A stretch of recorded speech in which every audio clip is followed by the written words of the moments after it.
Let's shift our attention to Europe. The skies above the continent look like a war zone. For the next 2 weeks, 250 military aircraft and 10,000 soldiers will dominate these skies. They're practicing how to respond to a Russian attack.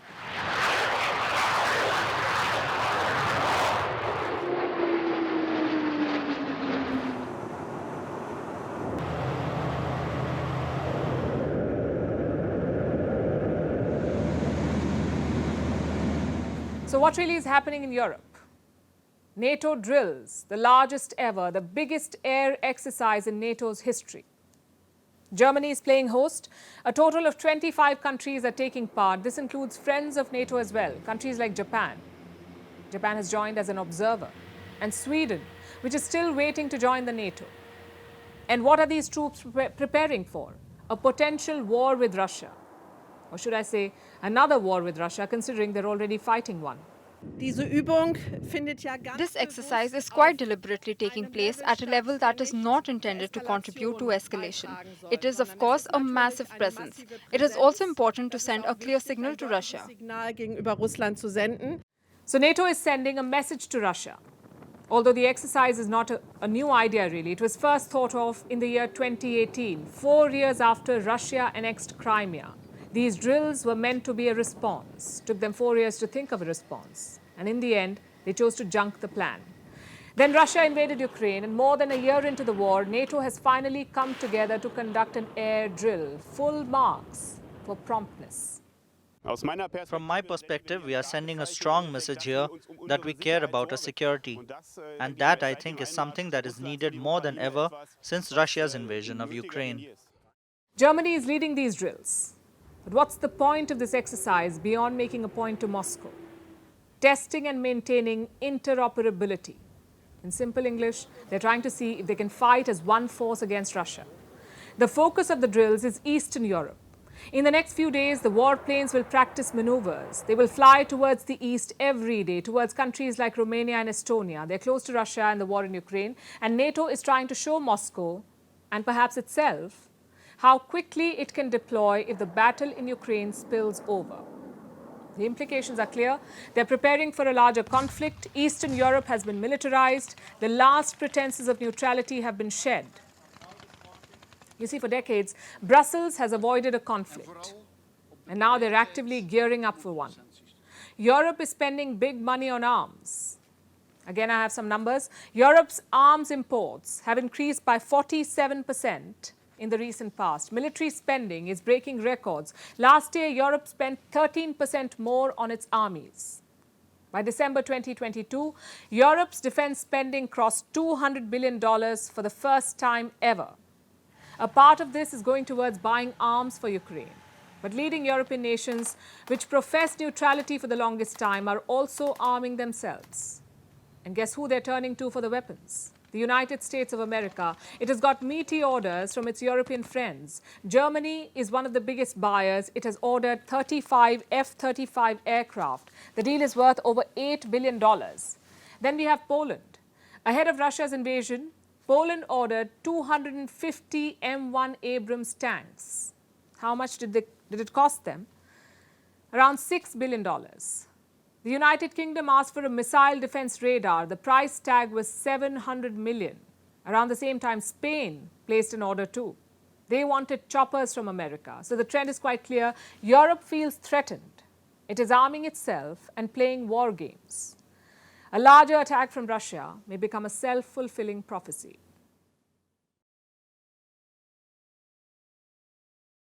Remember this guy? You can blame him for most of the problems on social media. That's Jack Dorsey. He founded Twitter, sold it, and is now recounting the good old days. This time he spoke about India. He was talking about the relationship between Twitter and governments and how some governments tried to muzzle critics. Jack Dorsey says India was one of them. In fact, let me quote from what he said. It manifested in ways such as, we will shut Twitter down in India, which is a very large market for us. We will raid the homes of your employees, which they did. We will shut down your offices if you don't follow suit. And this is India, a democratic country. This is what Jack Dorsey said. Let me give you some context. Dorsey is specifically talking about the farmers' protest in India. It happened some 2 years back. He says the Indian government threatened Twitter then. Block our critics or we will shut you down. That's apparently what the government said. And how has the government responded to these claims? With a defiant rejection. Listen in to Union Minister Rajiv Chandrasekhar. Jack Dorsey was the CEO of Twitter during a very, very dubious period in Twitter's history. What he has said is an outright lie, and I have said that publicly and I'm reiterating it again. Twitter is a company that believed that it was not necessary for it to comply with Indian law. It believed that it did not have to comply with Indian law and made up its rules as it went along. The minister also said Twitter was being used to spread misinformation, plus it was refusing to comply with Indian laws. You may remember that showdown. Twitter fought against India's IT rules for 2 years. They wanted to operate in India, but they did not want to follow the Indian law. It was only in 2022 that they accepted the rules. The government also says no one went to jail, nor was Twitter shut down. So what's the truth here? Let's look at the facts. Did the government of India ask Twitter to take down accounts? Yes, they did. What kind of accounts and how many? Around 1,200 accounts linked to Khalistan mostly. And Twitter did comply at first, but later on, they made a U-turn. They restored some accounts claiming freedom of expression. Now, do you see the problem here? Twitter decided what was permissible and what was not. Not the court, not the government of the country. Twitter decided to take that call. Now, I know Twitter is supposed to be a company, but that's not how Jack Dorsey imagined it. Let me quote from his words. I don't believe anyone should own or run Twitter. It wants to be a public good at a protocol level, not a company. So Dorsey wanted Twitter to be a public good. Well, that means following the rules. That also means holding yourself to government standards. Twitter did not do that in 2021. And now 2 years later, Dorsey alleges intimidation. He says his team was threatened. Frankly, it's a he said, she said situation. The government claims Dorsey's track record discredits him, which to an extent is true. I'll give you another example. Do you remember the 2021 Capitol riots in the US? Twitter was quick to crack down during the riots. No government request was needed. Twitter acted on its own. They deplatformed then President Donald Trump. But fun fact, the Taliban continued to be welcome on Twitter. Tells you about their double standards. My point is not about Trump really or the Taliban. It's about Twitter's myopia. When things happen in the US, they're quick to act or react. But when similar things happen elsewhere, they drag their feet. All US tech giants face this problem. Facebook, Instagram, WhatsApp, even latest tech products like ChatGPT. Recently, OpenAI CEO Sam Altman was in India. OpenAI is the company behind ChatGPT. You know what Altman said? It's hopeless for India to create something like ChatGPT. Those were the words he used. Hopeless, he said. And it was the same with Twitter and TikTok. Someone else developed these platforms and we adopted them. Perhaps it's time to change that trend. We keep talking about our IT sector, how India can be a tech superpower and a talent hub, how the sector is expected to be worth $100 billion by 2025. It already employs around 5 million people, and yet India rarely leads the tech race. We are among the biggest markets for American tech companies, but why aren't we building our own? Is it lack of ambition? Or lack of government support, or something else? Well, whatever be the reason, it calls for introspection, because companies like Twitter will never serve India's interests. Their CEOs will dress up to be grilled by US senators, but they won't answer questions in India. They won't want to comply with laws in India. They would much rather fling allegations 2 years later. All that fintech magic depends on one thing: India's domestic economic health. And there's good news on that front. 2 important economic indicators are looking solid: inflation and industrial production. As central bankers would say, let's deal with inflation first. India's consumer price index fell to 4.25% in May, and that's a 25-month low. Inflation was around 7% in May last year. Now it's 4.25%. Now the Reserve Bank of India has a tolerance band for inflation, sort of like a preferred range. And the upper limit here is 6%, which means at 4.25, India's current inflation is well within that range, well below that 6% upper limit. Now look at other emerging markets. In Argentina, inflation is almost 98%. In Turkey, 50%. Iran, 42%. Egypt, 21%. These countries are reeling under higher inflation. What about the developed world? The cost of living is already high in these countries and inflation figures are a mixed bag. The numbers have cooled off in some countries like Canada, the US, France and Italy, but others are not out of the woods, like the United Kingdom.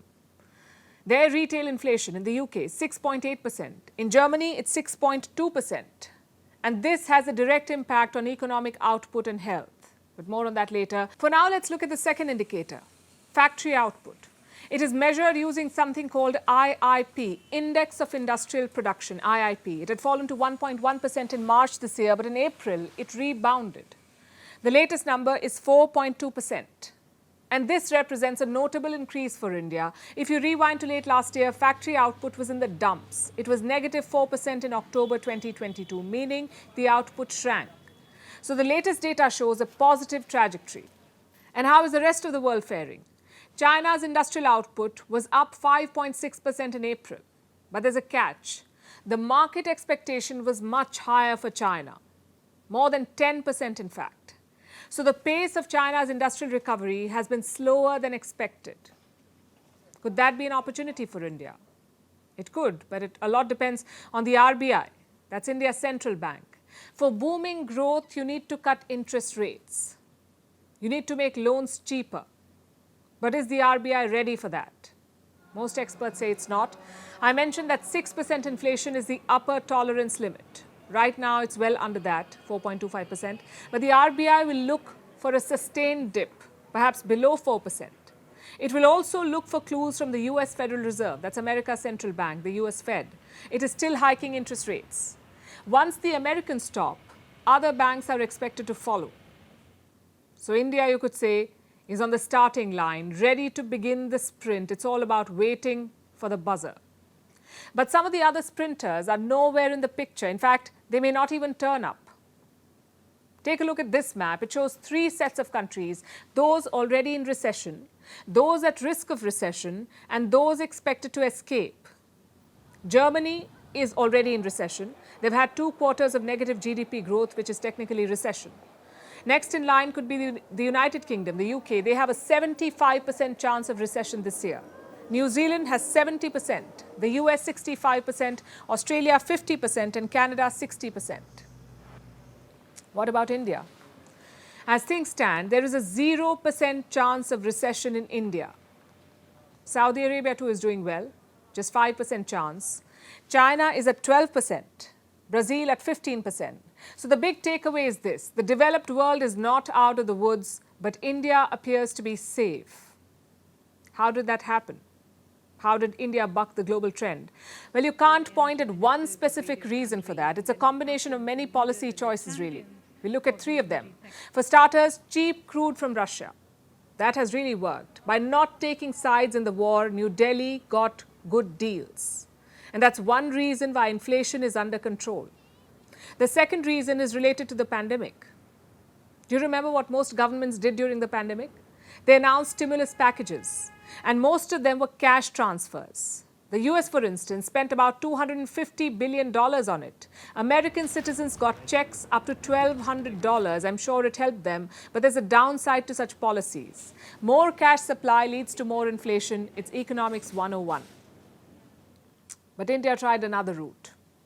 Things like free food distribution, loan concessions, more investment in pandemic-hit sectors. Perhaps that cashless approach worked for India. Because the biggest problem for developed economies is inflation. They've controlled it with interest hikes. But what happens if they pause? For all we know, it could shoot right back up. And that's where India is better placed. The RBI paused interest hikes back in April, yet inflation is sliding every month. What happens next is mostly out of India's hand. One is, of course, the global economy. The other is monsoons and El Nino. That's the third thing that has worked in India's favor so far, some good old luck. For our next story, we're taking you to the Netherlands. It's a small country in Europe, home to around 17 million people, and they're all under threat. Not by an imposing neighbor or a brutal terrorist organization, but by the sun's rays. And the government has come out with a plan to protect them. Free sunscreen. It may sound frivolous, but it's a serious situation. The cases of skin cancer are on the rise in this country, and sunscreen is their first line of defense. So this is what the government plans to do. Install sun cream dispensers across the country, in schools, in universities, in parks, at festivals and other public spaces. These will be a lot like sanitizer dispensers that you saw almost everywhere during the pandemic and since then. For the Netherlands, this is a major health initiative. The country faces record levels of skin cancer. We are talking about 1 in 6 Dutch people developing skin cancer, 1 in 6 people. The reason is UV rays, or ultraviolet rays. Overexposure to such rays, mostly from the sun, leads to skin cancer. But the sun is not the only source. There are artificial sources too, like sun lamps or tanning beds. Their rays damage skin cells. They trigger the formation of abnormal cells.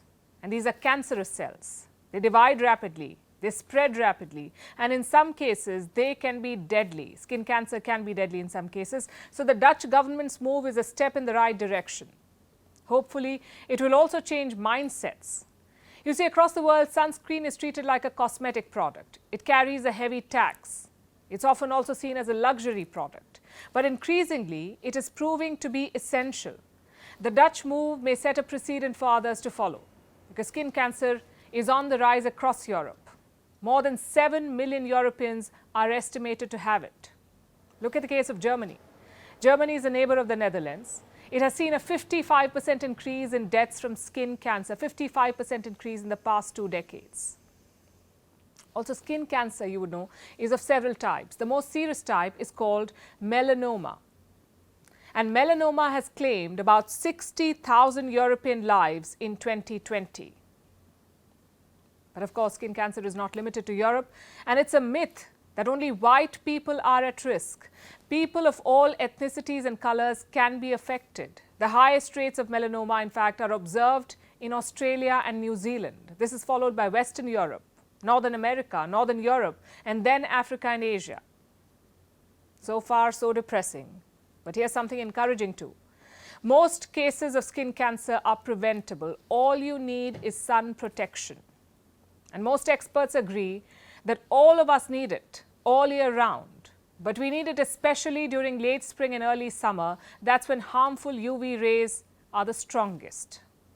So perhaps it's time you spoke to your doctor and picked what's best for you.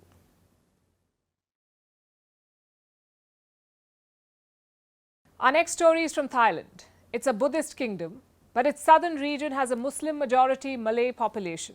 This region has been home to a long-standing separatist movement and violent insurgencies. In recent years, peace talks have been on, but now there is fresh talk of self-determination, even an independence referendum. The outgoing government and the military have launched a crackdown. Their critics say they're exaggerating the risks, though. Our next report takes a closer look at this conflict. Thailand's ruling military establishment is tense. Outgoing Prime Minister Prayut Chan-o-cha has alerted the country's National Security Council. He wants them to take action against a group of activists and politicians. Why? For holding a seminar called Self-Determination. What was it about? Separatism, apparently. At least that's what Bangkok fears, the revival of a long-running separatist movement. This is related to a province called Pat Thani. It's located in the southern part of the country. This is a map of Thailand and Malaysia. This is the border between the two countries. You see these 3 border provinces. They're collectively called the Pat Thani region. And they are the site of a separatist movement. A violent movement which has reportedly claimed over 7,000 lives since 2004. Why? Because despite being Thai provinces, they are home to mostly ethnic Malay people. 88% of the people here follow Islam. This is according to the Thai census of 2014.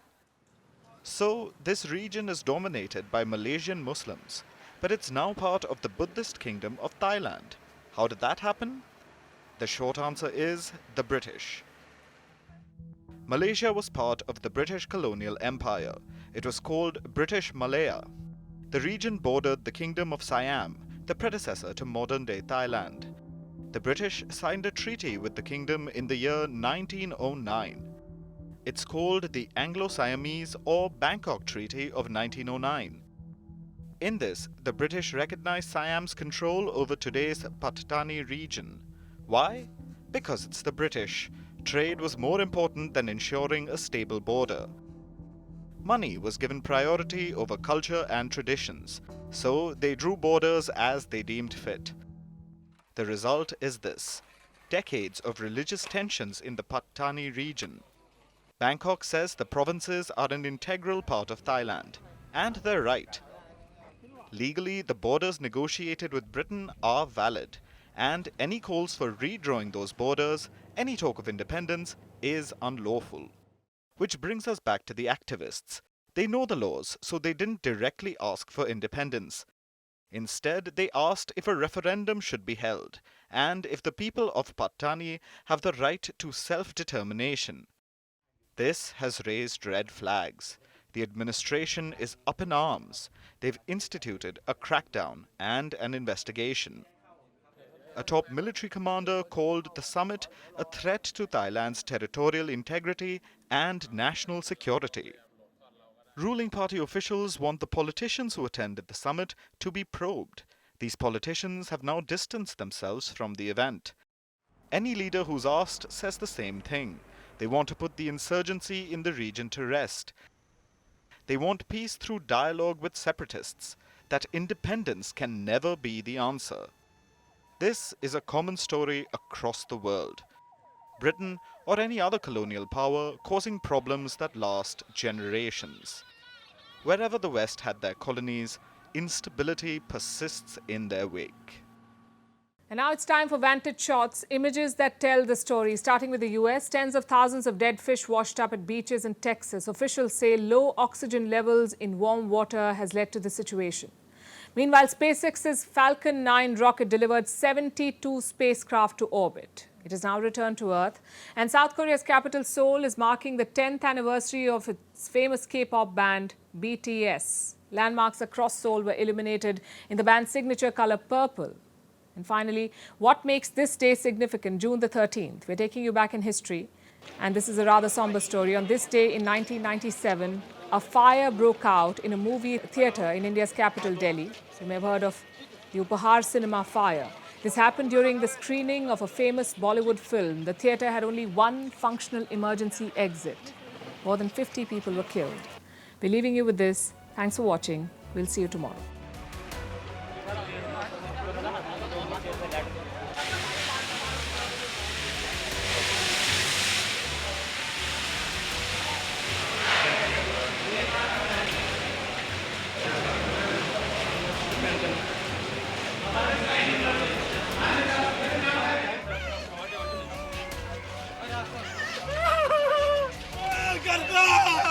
क्या बुलाते हो ये क्या